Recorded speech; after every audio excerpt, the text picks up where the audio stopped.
Esta paisagem serena já foi um moedor de carne, onde um erro de cálculo encontrou uma vontade de ferro. Abril de 1951. A Guerra da Coreia parecia entrar numa nova fase. Após meses de avanços e recuos brutais, as forças das Nações Unidas, sob o comando do general Matthew Ridgway, tinham empurrado os exércitos chineses e norte-coreanos para o norte, além do paralelo 38. A moral estava alta. O comando da ONU acreditava que o inimigo estava exausto, lambendo as feridas, precisando de tempo para se reagrupar. A linha de defesa estabelecida era forte, mas era fina, esticada ao longo de quilômetros de terreno montanhoso. Era uma tática de economia de força. A inteligência aliada previu que o próximo grande ataque chinês, a tão esperada ofensiva da Primavera Bírida, em maio, talvez na segunda quinzena. O cálculo estava errado por 15 longos dias. Enquanto a liderança da ONU planejava o futuro, algo monumental se movia nas sombras das montanhas coreanas. Mais de 300.000 soldados chineses estavam a preparar-se para o maior ataque da guerra. Destes, 30.000 homens do 63º Exército Chinês, veteranos endurecidos de sua própria guerra civil, estavam a infiltrar-se silenciosamente, sob o manto da noite, em direção a um setor específico da frente. O seu objetivo não era um simples ataque de sondagem, era uma investida total, com força máxima. A missão era simples e brutal: arrombar a porta da linha defensiva da ONU, abrir uma brecha e correr para o sul para capturar Seul de uma vez por todas. A primeira porta que precisavam de derrubar tinha um nome: o Rio Injin. E guardando essa porta estava a 29ª Brigada de Infantaria Britânica. A posição britânica era precária. Eles defendiam uma frente de 15 quilômetros, uma extensão perigosamente grande para sua força. O terreno era uma série de colinas áridas, com vales profundos entre elas. A tática chinesa foi genial na sua simplicidade e execução implacável. Em vez de lançar ataques frontais massivos contra as posições fortificadas nas colinas, onde a artilharia e as metralhadoras britânicas poderiam despedaçá-los, eles fizeram algo diferente. Usando a escuridão e o seu conhecimento do terreno, eles infiltraram-se pelos vales, contornando as principais defesas. As tropas chinesas fluíram como água por entre as rochas. Em questão de horas, os batalhões britânicos, cada um posicionado numa colina, perceberam com horror que o inimigo não estava à sua frente. Estava ao seu lado, e atrás deles, os Gloucesters, os Royal Ulster Rifles, os Royal Northumberland Fusiliers, todos foram subitamente isolados. Eles não estavam mais a lutar pela sua frente, mas sim pelos seus flancos e pela sua própria sobrevivência, cercados em ilhas de resistência no meio de um mar vermelho. No centro exato desta tempestade, numa colina que se tornaria lendária com o seu nome, estava o 1º Batalhão do Regimento Gloucestershire.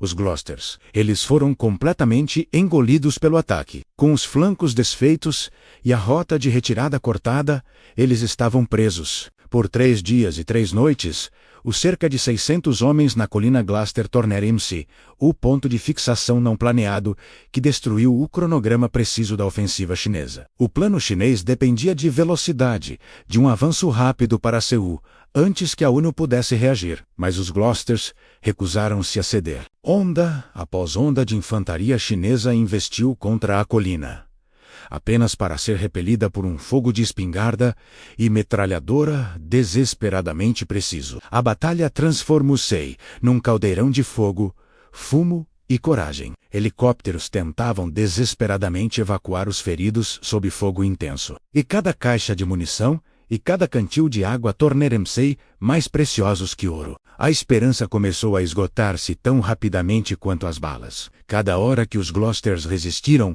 foi uma hora que eles compraram para o resto do exército da ONU, e o preço dessa hora foi pago em sangue. O ataque chinês, que deveria ser um tsunami imparável, tornou-se uma enchente lenta e terrivelmente custosa. A estrada para Seul, que deveria estar escancarada, estava agora obstruída por milhares de corpos e pela teimosia de um único batalhão. A liderança chinesa, frustrada, continuou a lançar os seus homens contra aquela colina, consumindo tropas e, mais importante, tempo valioso. Enquanto isso atrás da linha da frente, o general Ridgway usou essas horas preciosas para mover as suas reservas, reforçar as posições e preparar uma defesa em profundidade que tornaria a captura de Seul impossível. A resistência na colina Gloucester não era apenas uma defesa. Era um sacrifício tático que estava a moldar o resultado de toda a campanha. Finalmente, após mais de 60 horas de combate ininterrupto, com a munição praticamente esgotada e as baixas a atingirem um nível insustentável,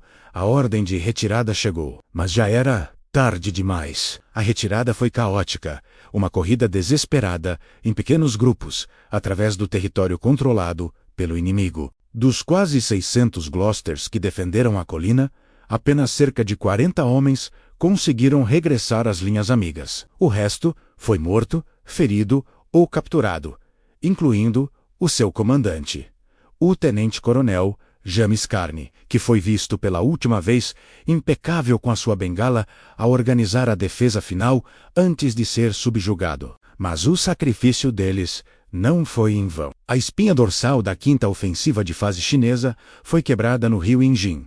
Seul foi salva. A guerra deixou de ser uma de movimento rápido e consolidou-se numa guerra de posição, um impasse sangrento que definiria o resto do conflito. O custo foi imenso para ambos os lados, mas em termos de eficiência brutal, os números contam uma história impressionante.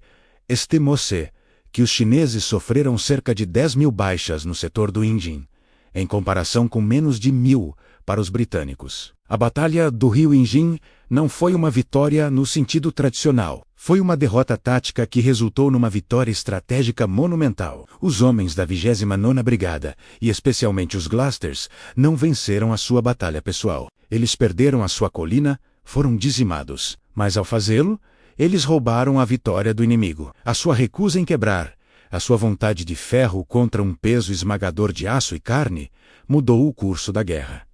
Eles não ganharam terreno, eles ganharam tempo.